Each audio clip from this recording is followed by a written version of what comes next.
মাঝে কয়েকদিন বিরতি নিয়ে শুক্রবার জনসংযোগ কর্মসূচি শুরু করলেন চুঁচুড়ার তৃণমূল বিধায়ক অসিত মজুমদার।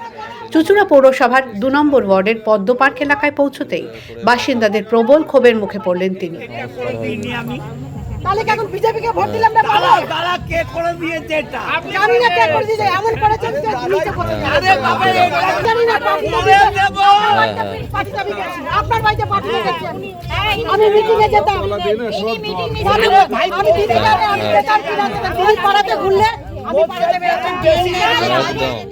বিধায়কের হাত ধরে টেনে নিয়ে গিয়ে রাস্তার অবস্থা দেখাতে দেখা গেল এলাকার এক মহিলাকে।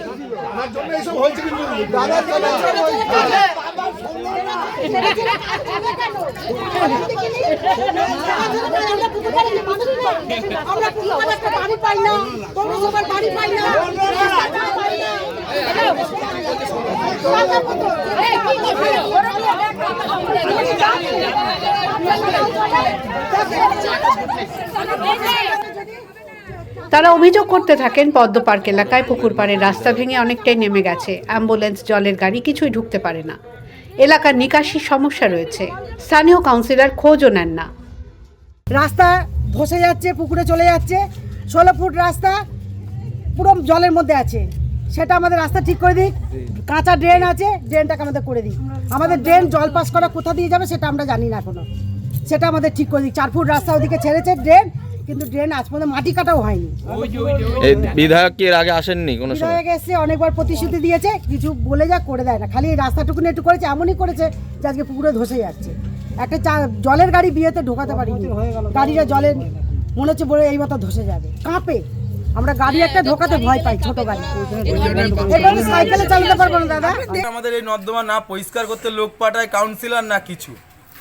কাউন্সিলরকে আমরা একদিন বলেছিলাম, আমি রাস্তায় দেখা হয়েছিল, স্যার আমাদের গলিটা পরিষ্কার করার ব্যাপারে লোক যাবে, ঈদের সময় পরিষ্কার করে গেছে, আর এখন অবধি আর আসেনি। এটা হচ্ছে কাউন্সিলরের। আজকে তো বিধায়ক এলো, বিধায়ককে তো বলা হয়েছে যে আমাদের বিধায়ক তো আগের বছর ভোটের আগে এসেছিল, যে আমরা বলেছিলাম ভোট দেবো না, কিন্তু যদি এটা না হয় তো বলে ঠিক আছে ভোটের আগে হয়ে যাবে। ভোট তো গেল, ভোটে জিতে গেল, আবার ভোট আসছে, এখন অবধি বিধায়ক এই রাস্তার নর্দমার ব্যাপারে কোনো পড়েনি। এই যে জঙ্গল পড়ে থাকে বলে বলে এলাকা পরিষ্কার করতে হয়। ওই যে একজন বসে আছে কাউন্সিলর, উনি তো আরেকটা অপদার্থ, উনি তো একটা অপদার্থ। কেন কাজ হয় না? কাউন্সিলর কাজ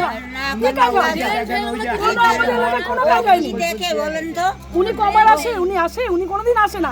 যে ভোটের সামনে ইলেকশন উনি চলে এলো এখানে ভোট চাওয়ার জন্য।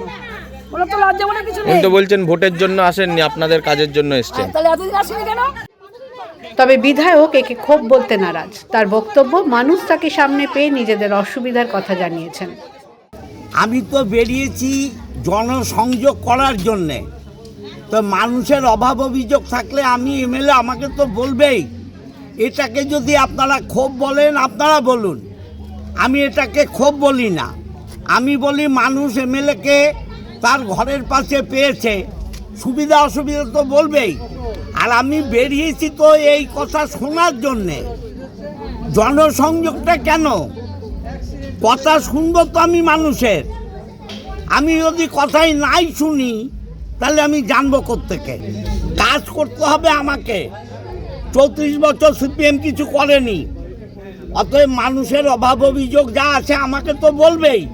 আমি এটাকে ক্ষোভ বলি না। গত লোকসভা নির্বাচনে চুঁচুড়া বিধানসভা এলাকায় প্রায় 8,500 ভোটে বিজেপির থেকে পিছিয়ে ছিল তৃণমূল। কেন মানুষের সমর্থন মেলেনি তা জানতে জনসংযোগ যাত্রা কর্মসূচি ঘোষণা করেছিলেন বিধায়ক অসিত মজুমদার। গত 20 থেকে 24 নভেম্বর কোদালিয়া 1 এবং 2 নম্বর গ্রাম পঞ্চায়েত এলাকায় দলীয় কর্মী জনপ্রতিনিধিদের নিয়ে জনসংযোগ করেন বিধায়ক। রাস্তা, জল, আবাস, নিকাশি নিয়ে বাসিন্দাদের ক্ষোভ ছিল। বিধায়ককে সামনে পেয়ে সেই ক্ষোভ জানাতে দেখা যায় তাদের। একই ছবি দেখা গেল শুক্রবার চুঁচুড়া পুরসভার 2 নম্বর ওয়ার্ডের পদ্ম পার্কে। The world bureau.